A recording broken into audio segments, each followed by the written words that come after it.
All right, welcome back, everyone, to the deep dive. We're going to be getting into something pretty important today. Definitely important. I think a lot of folks listening probably have some experience with it, even indirectly. Yeah, for sure. I mean, we're talking about diabetes. Exactly. It's something that affects how your body uses sugar, the sugar you get from the food you eat, Right, the basics. We all need sugar for energy, right? Like, our bodies break down food, turn it into sugar, specifically glucose. Yep. And then insulin, that's a hormone, helps get that glucose into our cells. It's how we fuel up, basically. So far, so good. But with diabetes, things get a little...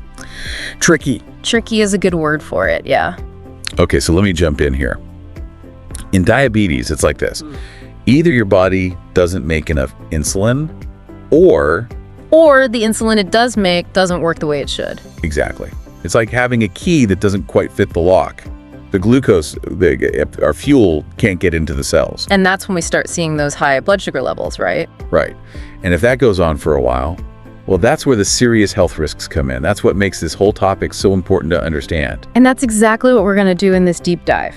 We'll look at the different types of diabetes, what causes them, the risks involved. And crucially, what we can do to prevent it or manage it if we already have it.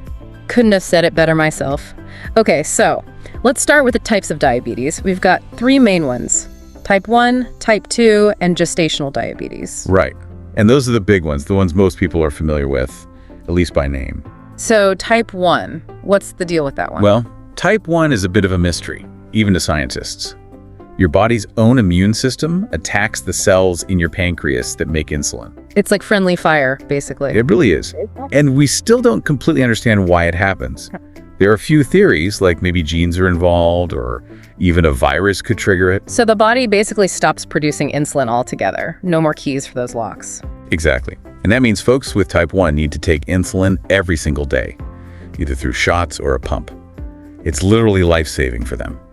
And I think our research mentioned this usually shows up in childhood or when people are young adults. That's when it's often diagnosed, yeah. But it can actually happen at any age, which is interesting.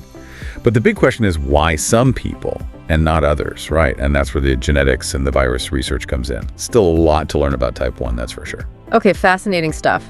So let's move on to type 2. Now, this is the one we hear about the most, right? Way more common, yep. And it's different from type 1 in a key way.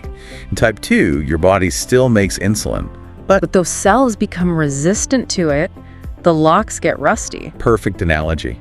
And eventually, your pancreas might get tired of trying to make enough insulin to overcome that resistance. So it's not that there aren't enough keys. It's more like they just don't work as well, or there aren't enough to go around. Exactly. And what's really important to understand about type 2 is the huge role that lifestyle plays. What you eat, how much you move, your weight, all those things can really increase your risk. We'll definitely dig into that more when we talk about prevention. But first, let's finish up with gestational diabetes. This one only happens during pregnancy, right? That's right. Basically, during pregnancy, some women's bodies just can't make or use enough insulin. Hormones, you know how it is. Ah, hormones. Always stirring things up. Right. But the good news is that it usually goes away after the baby is born. Blood sugar levels go back to normal, typically. Okay, so usually temporary. But there's a catch, right? Our research mentions something about a higher risk of type 2 diabetes later on for women who had gestational diabetes. Absolutely. It's like a little warning sign. It doesn't guarantee you'll get type 2, but it does mean you're more likely to develop it down the road. So important for those listeners to be aware of that. Absolutely. And that's why doctors monitor blood sugar during pregnancy. Catch it early, manage it well, and hopefully reduce that risk later on. There's some thinking that the changes in how your body processes things during pregnancy, well, those changes might stick around in a way that makes you more susceptible to type 2 later. Makes sense. Okay, so we've got the types down. Now let's talk about what causes these different kinds of diabetes. What are the risk factors? We touched on some of this already, but let's get specific. Type 1, it's that immune system attack on the insulin-producing cells, right? Yep.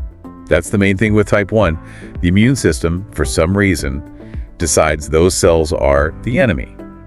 And like we said, genes might make some folks more vulnerable to this, and maybe even viruses could be a trigger. Okay, so a bit of a mystery still, but we're getting closer. Now, type 2 sounds like it's a bit more of a mixed bag. Lifestyle definitely plays a big part, but genes are in there too, right? Absolutely. So unhealthy diet, not enough exercise, carrying extra weight, All those things can really increase your risk. And this is where that idea of modifiable risk factors comes in, right? Exactly. We can't change our genes, but we can change those lifestyle habits. So even if you're genetically predisposed to type 2, making healthy choices can make a huge difference. It's like you might be dealt a certain hand of cards, but you still get to decide how you play them. I like that.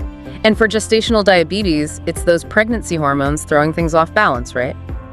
That's why doctors always keep a close eye on blood sugar levels during pregnancy. Makes sense, right? Catch it early, manage it well, and protect both mom and baby. It's all about being proactive. Definitely.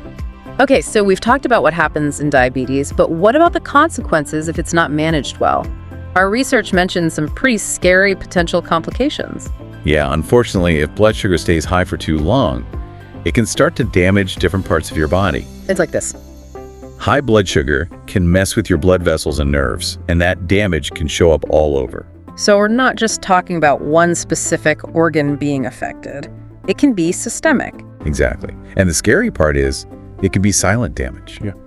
You might not even realize it's happening until things have progressed pretty far. Can you give us some specific examples of the kind of damage we're talking about? Sure. Let's start with the eyes.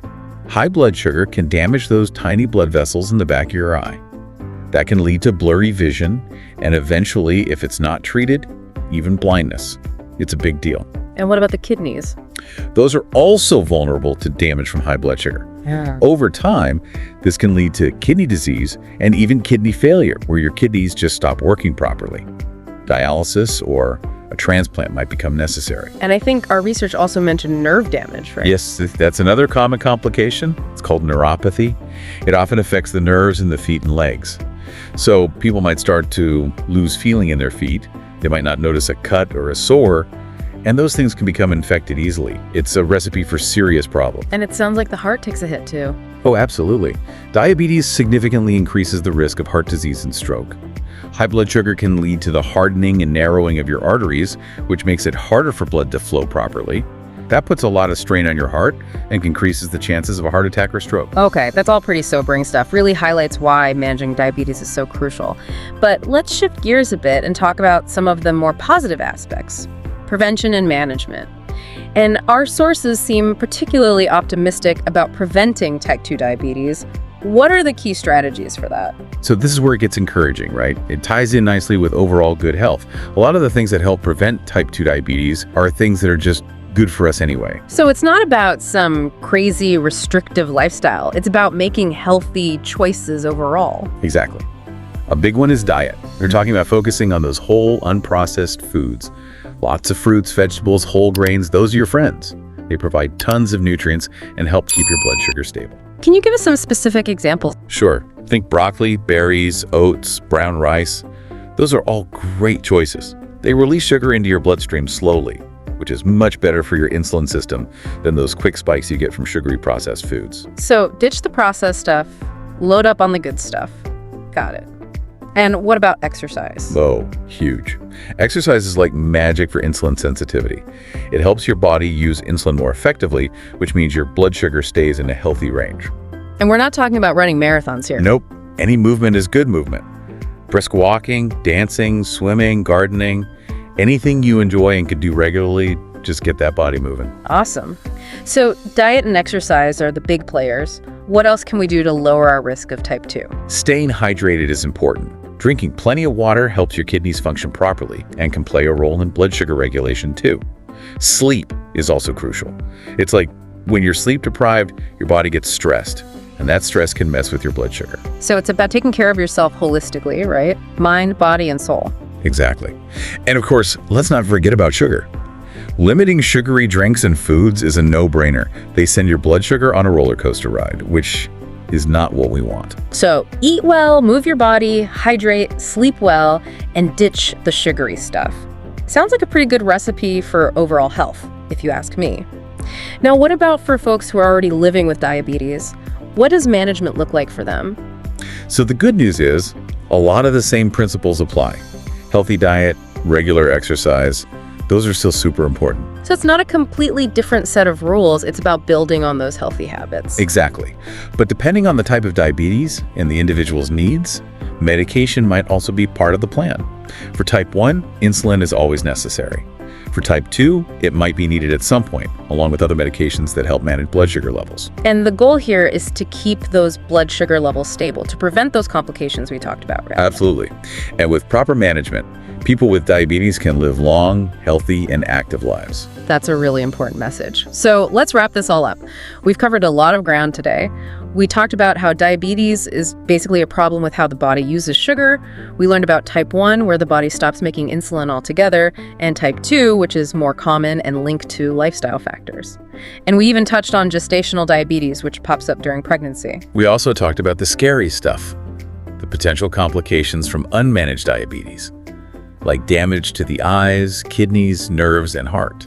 But we also talked about the empowering stuff, how we can prevent type 2 diabetes by making healthy choices, and how people with diabetes can live full and healthy lives with proper management. It's all about taking charge of your health, understanding your risks, and making informed decisions. And that's what we hope you take away from this deep dive. Absolutely. And maybe it's also a good time to reflect on your own lifestyle habits, how they might be impacting your blood sugar, and what changes you might want to consider. Yeah, good point. And maybe think about the bigger picture too, like what influences our society has on diabetes rates. It's a complex issue, but awareness and action are always good starting points. Couldn't agree more. So folks, that's a wrap on diabetes. Until next time, stay curious, stay informed, and take good care of yourself. And keep diving deep.